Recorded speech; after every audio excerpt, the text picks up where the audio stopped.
నమస్తే, నేను మీ doctor Harikishore, chief consultant orthopaedic surgeon, Alavi hospitals, IDPL, Balanagar. My areas of interest are joint replacement surgeries, sports medicine, sports injuries and trauma surgeries. ఈరోజు మనం చాలా కామన్గా ఉండే అందరికీ వచ్చే మోకాళ్ళ నొప్పుల గురించి మాట్లాడుకుందాం. ఈ మోకాళ్ళ నొప్పులు అనేది ముఖ్యంగా వయసు వల్ల వచ్చే అరుగుదల వల్ల మనకు కామన్గా వస్తుందండి. దాంతోపాటు ఓవర్ వెయిట్ ఉండడం వల్ల అండ్ డైటరీ మాడిఫికేషన్స్ వలన అండ్ ఇంకొకటి యాక్టివిటీ అనమాట. మనం చేసే యాక్టివిటీ వల్ల మనం బాగా సెడెంటరీ లైఫ్ స్టైల్ ఉండడం వల్ల ఈ మోకాళ్ళ నొప్పులు పెరిగే ఛాన్సెస్ ఉంటాయి. మోకాళ్ళ అరుగుదలలో 4 దశలు ఉంటాయి. ఇందులో మొదటి 2 దశల్లో మనం మెడికల్ ట్రీట్మెంట్స్ ద్వారా, ఫిజియోథెరపీ ద్వారా నయం చేసుకోవచ్చు. అండ్ 3rd and 4th స్టేజెస్లో surgical procedures are minimally invasive procedures, మోకాళ్ళల్లో ఇంజెక్షన్స్ ఇవ్వడము లేదా మోకాళ్ళల్లో గుజ్జు పట్టడానికి ఇచ్చే టాబ్లెట్లు ఇవ్వడం ద్వారా మనం తగ్గించుకోవచ్చు.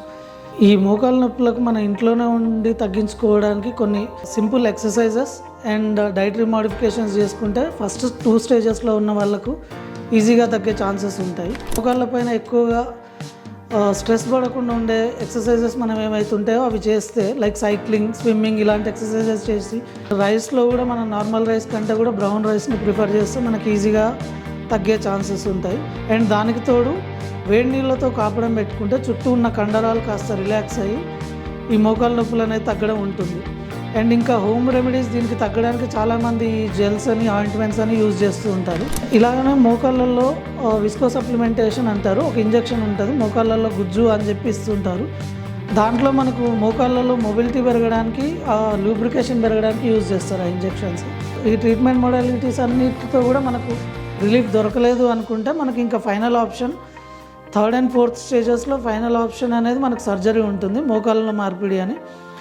మనకి ఏదైతే అరిగిన ఎముక ఉందో ఆ అరిగిన ఎముకతో మనకు ఇంకా నార్మల్గా ఇట్లా కూర్చోవడం, లేవడం ఇబ్బంది అవ్వడము, ఇవన్నీ ఈ నొప్పుల వల్ల మనం ఇంకా యాక్టివిటీ కూడా తగ్గిపోవడం వల్ల బరువు పెరగడము, దీనిపైన షుగర్, బీపీ అనేవి కూడా యాడ్ ఆన్ అవ్వడము, ఇవన్నీ జరుగుతుంటాయి.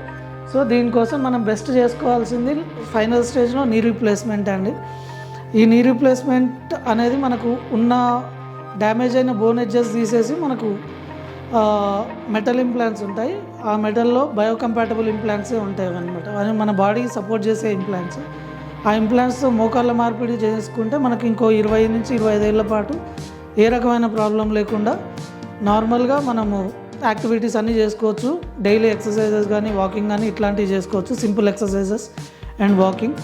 అండ్ దీంతో స్ట్రెన్యూస్ ఎక్సర్సైజెస్ లాంటివి చేయకుండా నార్మల్గా ఒక 50 to 55 ఇయర్స్ అయినా పైన వాళ్ళకు మనం ఈ సర్జరీస్ చేస్తాము. సో వాళ్ళకు ఉండే యాక్టివిటీ నీడ్స్ ప్రకారం వాళ్ళు నార్మల్గా వాళ్ళకి కావాల్సింది యాక్టివిటీ, నడవడము, వాళ్ళ పనులు వాళ్ళు చేసుకోవడము. సో ఈ నీ రీప్లేస్మెంట్స్ వల్ల ఈ గోల్స్ అన్నీ ఫుల్ఫిల్ అవుతాయి. సైక్లింగ్ వరకు నార్మల్గా చేసుకోవచ్చు. అండ్ దీనివల్ల ఏ రకమైన నీ పెయిన్స్ లేకుండా, ఇబ్బంది లేకుండా ఉండొచ్చు నెక్స్ట్ 20 to 25 ఇయర్స్ వరకు.